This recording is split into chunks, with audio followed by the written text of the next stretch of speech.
we really have to know what problem the money that we raise is going to solve.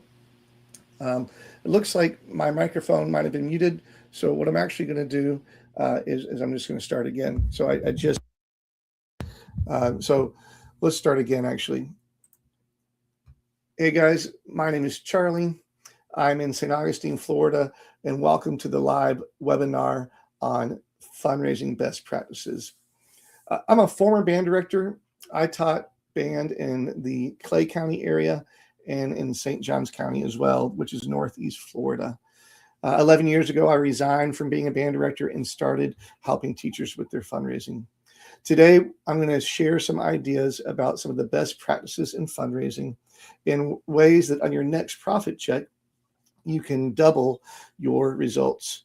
So let's get started. The first thing you want to think about is, what do you need money for? So when I work with a teacher, or if I'm on a call with a teacher, I'll often ask, what problem will this fundraiser solve? So many times I feel like teachers or folks that are looking for fundraisers start with looking for the next product, or they want to know about the website or the catalogs. Those are important decisions, but not as important as what problem will the money that we raise solve. If you can't define how much money you need, we need to spend some time breaking that down. Maybe we need to raise money for transportation to get to our spring performance assessment. Maybe we need to raise money for new instruments or to bring in guest clinicians. So often, the teacher's vision for the program is somehow tethered or capped by the budget that the program is using. What I like to talk to a teacher about is, what if we could have you describe your ideal music ed environment, your ideal classroom, the equipment that would be in there, and then let's match the fundraising to supporting what your vision is for the program. Okay, now, after we have a clear idea of what we need to raise money for, we got to talk about the attitude of the leader. Now, this one isn't often talked about. A lot of times, I just don't think this comes up. But what I've found, if the leader of the group, let's call it the head football coach, let's say it's the orchestra director, let's say it's the band director, let's say in an elementary school, it's the school principal. The leader of the group has to be at the front of the line on this fundraising project. Now, that doesn't mean that they have to do all of the paperwork and that they have to touch everything that's involved. But when it comes to communicating the vision for what the money will solve, when it comes to communicating with the students and motivating the students, and also with communicating with the parents, the lead person needs to be at the front and at the microphone. We can't have a booster member, we can't have a volunteer, or even someone that's second or third in line be the one that's, beating the drum for the fundraiser. It has to be the top of the organization, the CEO, if you will. So often we find that this leadership piece gets delegated to a volunteer or to another member of the faculty or staff. Certainly, there are components that should be and can be delegated, administrative tasks, picking out which prizes we use, managing chaperones for an event. But this part about communicating the vision for what the money will solve, that can't be delegated. Okay, now we're going to move on. We're going to cover some of the things that are details. A fundraiser. All right, so what are some of the details that are related to a fundraiser? Well, there's some simple ones that are kind of a little more obvious. We might think about the start date could be a detail. The ending date, how long the campaign is going to run in general. Is it going to run for 2 weeks, 4 weeks, or do we think that we want to run it for longer than that? Are we going to use a product Are we going to host a car wash? Are we going to have a silent auction? So this is now where we're getting into the how. We want to move away from the why a little bit, and we get into the how are we going to do this? Are we going to, if it's online, are we going to have the students just send out a URL, or are we going to have them each create their own page? Do we do it all in-house without a fundraising company, or do we look to bring in a fundraising company to help us with this? So all of these things are the details. And as we know, with any project like this, the devil is in the details. Now, in this, I want to talk about a step that you might not be doing, that you may not know about, you may not have heard of, but I think it's a step worth sharing. I'm going to talk with you for a second about something called the supporters list. And the supporters list is a step that a lot of programs may just not know about. So I want to share with you a tip, a suggestion, a strategy that I think will really help you on your next campaign. Now, what I'm showing here is, let's get a better split of that. Let's see, that might be a good one. What I'm showing here is a packet that I send out to a teacher when it's time for us to work together. So I'm going to go ahead and get in here. And this is a supporters list. Now, a supporters list is a worksheet that you're going to use in your fundraiser to help the students prepare for asking people to support the campaign. Now, when you think about a supporters list, you may not have thought about this yet, but one of the things that students are going to say back to you is, I don't know who to ask, or I asked, 3 or 4 people and they said no, and then they're going to stop asking. So the biggest thing that the supporters list does is going to help you solve the asking problem. So if you could think about it, the 3 bullet points that we have here are complete the supporters list below. The student would work with mom and dad or a guardian to help them think of adults that like the student, adults that are supposed to like the student, adults that want to see the student be successful. We're thinking about grandparents, we're thinking about aunts and uncles, people that are like aunts and uncles, neighbors, people you go to church with, or people you're involved in sports with in the community.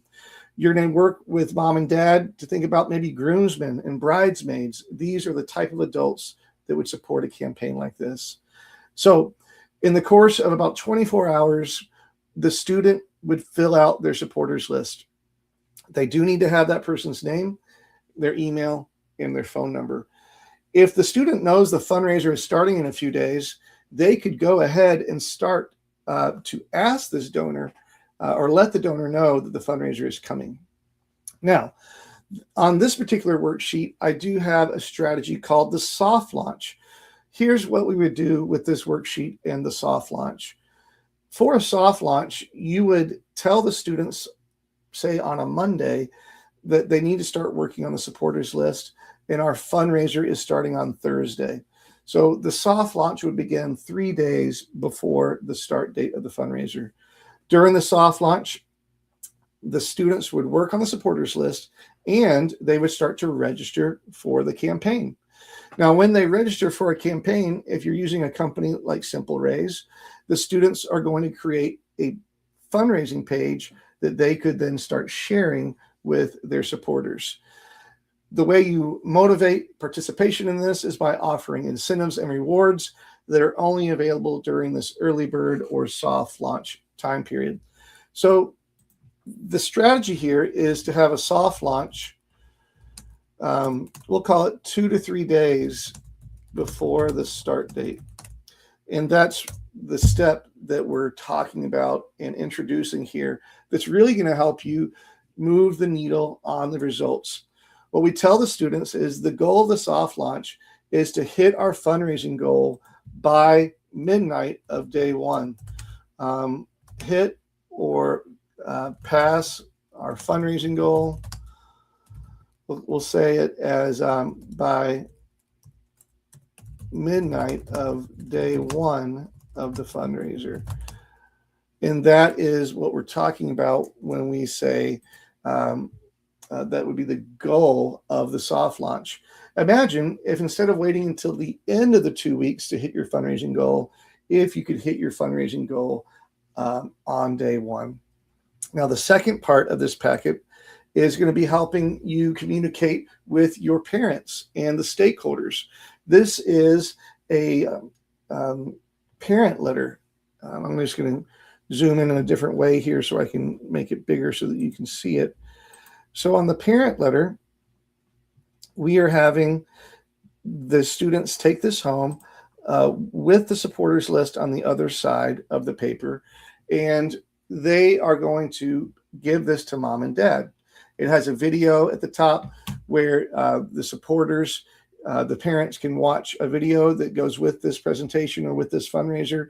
There's a paragraph and text that is telling the parents about what the money is for. On this particular version, you see these brackets and you see these placeholders. This is where the name of your group would go in this parent letter. Then we have QR codes so that the families can register and get started. And then we have what's called an easy share link, which is just a fast way to get the word out. There's a brief description about the supporters list, and then this rationale statement. Why do we need to fundraise? So this is a big step in helping you have a successful campaign is going to be the parent letter and the supporters list. Now, when we think about all the steps involved in successful fundraising, this is probably a good spot to use this video now, or this slide rather. When I work with a teacher or a client and their first name and last name would be here on the worksheet, I'm going to host a pre-fundraiser call. Now, if you're not having a fundraising company work with you, you might want to have a pre-fundraising committee meeting. But in the case that I'm helping a teacher, we're going to have a pre-fundraiser call. Now, during that call, we go over everything we've done so far and a few other details. The next thing a group needs to do is obviously make sure your fundraiser is approved. I've just covered the soft launch. The kickoff is going to be a setting where students are reaching out to donors in real time. My favorite example is when they get together in the auditorium or in the band room. They're all sitting in front of you, and the leader goes ahead and gets a stopwatch going, and the students have about 45 minutes to text, FaceTime, call, and communicate with the donors that were on their supporters list. Basically, it's an ask-a-thon where they just continue to ask donors, would they be willing to help? Do you think you can help me? And for 45 minutes to 50 minutes, they're just going through that supporters list, name after name, calling and asking. Now, during that time, lots of prizes are being distributed, and it's super exciting. Now, after this, obviously keeping score and having a time for follow-up, during the fundraiser, day 2, day 3, a checkpoint on day 7, a checkpoint on day 14 is going to be super important. So the next probably bullet point that I would hit on as I'll get out of this presentation here is going to be the next step for success and we're going to call this incentives, rewarding students for helping. So incentives, I really feel like this often gets underappreciated or underutilized is the incentive program. When I work with a group, I often suggest and coach that we need to invest 3% of what we raise towards helping the students or rewarding the students that helped.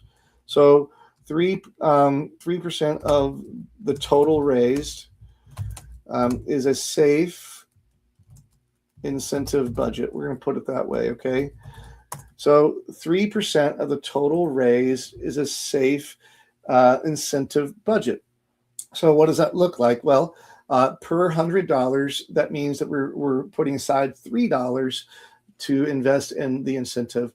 So per 1,000, we're putting away $30, and per 10,000, we're putting away $300. So we're not going absolutely nuts with incentives, but we are using funds from the campaign to reward those students that are helping. There are things that are exciting that we can use. A lot of times it's a cell phone accessory. Sometimes it's cash. Sometimes it's food. Sometimes it's gift cards. There are also no cost and low cost incentives that you can use to help you move the needle. But definitely want you to think about adding 3% to 5%. A lot of times I'll use raffle tickets, and I'll provide raffle tickets for little tiny behaviors that we need repeated. For example, completing the supporters list and bringing in 3 supporters, that would be like 5 raffle tickets. Bringing in 6 supporters would be another 5 raffle tickets. And then continue to use raffle tickets to reward the students for completing the supporters list. And this is going to really help you. Now, the final step in the success of the fundraiser is that there's a couple assignments. The fundraising committee or the fundraising company is going to have some things to do, like they might have materials to order or prizes to order or websites to make. But the leadership or the teacher sponsoring the fundraiser definitely has some assignments. We got to make sure the fundraiser is approved. We need to get a copy of the supporters list, and we need to get a copy of the parent letter, get those run off, have those ready. Putting the students into teams is a really great idea, or groups. Sometimes just doing it by class period is sufficient. Sometimes we want to have different groups, like maybe what year you graduate. So freshman, sophomore, junior, senior. Sometimes we want to use groups like by what voice you might play in the ensemble: soprano, tenor, alto, bass, or woodwind, brass, percussion, and guard. There's lots of ways to have the kids work in subgroups like this and have them compete against each other. If you have a piece of software you're using, like Simple Raise, those pieces of software can create a leaderboard. A leaderboard is going to show you the top 10 or top 15 students in a campaign. The Simple Raise leaderboard can show you the leaderboard of each subgroup. So you could see the leaders of the brass or the leaders of the woodwinds. So having a piece of software to help you. If you don't have software, you can just put posters on the wall, physical thermometers, where you can track the goals of a class and also track the success of an entire program. I want to hit on another piece that will help you maybe double your profit check. I've seen this time and time and again. Look at what week you're starting your fundraiser. Fundraisers that start typically before or around Labor Day, 100% will have the best results. If you can be in that 3rd week of August, the 4th week of August, or starting right on the Tuesday after Labor Day, these are the moments when fundraising is really going to be at its peak. Now, after you get into October, it's still a good season. It's still effective. As you get closer to Halloween in November, we start to see the energy kind of dissipate. I will tend to rarely start a December fundraiser unless there's just a very strong need for money.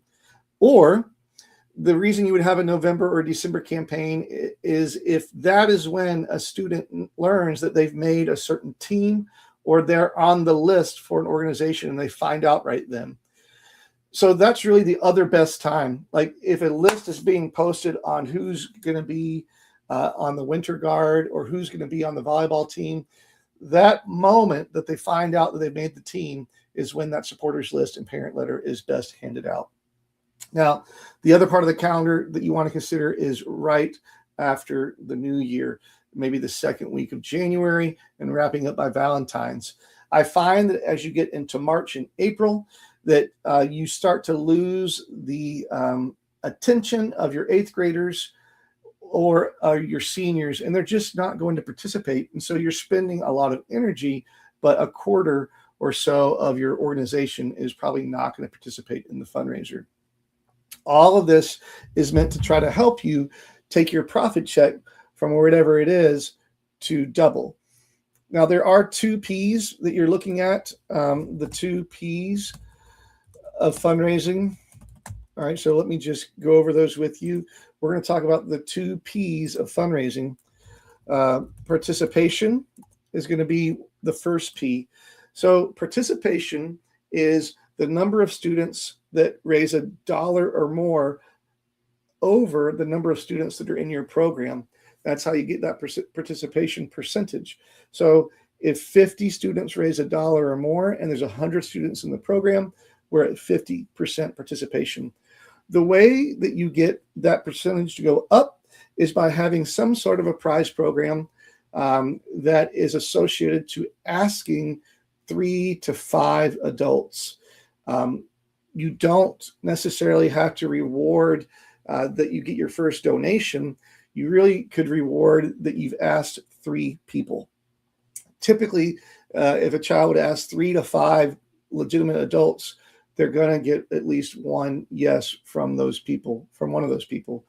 So getting them from $0 raised to $1 raised is going to be the biggest success, because that first donor is probably going to make a contribution of $30 to $50.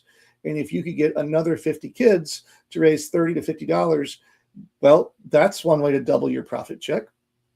Now, the other P is production. I'll say it this way: getting a participant to raise more. Okay, that's what we call production. So when you can get that student who has gotten their first donor, how can we encourage that student to go to 5 donors or to 7 donors or to 17 donors and keep them asking? So the way I've seen that work is by having an asking reward every couple days. Could be every Thursday there's some reward that's announced, and that reward is going to be an incentive for behaviors that were done since the last Thursday. So that reward could be a catered lunch. It could be a VIP experience that's a no-cost experience. It could be a piece of apparel. So think about ways that on a checkpoint day, you could reward and recognize behavior that's happened over the past 7 days. And then that starts a new checkpoint period, and there'll be another reward day 7 days later. So keeping the rewards, keeping the program in front of them so they continue to ask people. All right. So we've gone through so much. We've gone through what do you need to raise funds for? The need. We've touched on the attitude of the leader. We talked about you're really going to need to make sure that you have dialed in and drilled in on the details: start date, end date, product. Are we using incentives? Which incentives are we using? Distribution day. Is it shipped to school? Is it shipped to home? The supporters list is a step that's going to help change the outcome of your campaign, without a doubt. Soft launch, 2 days before the kickoff.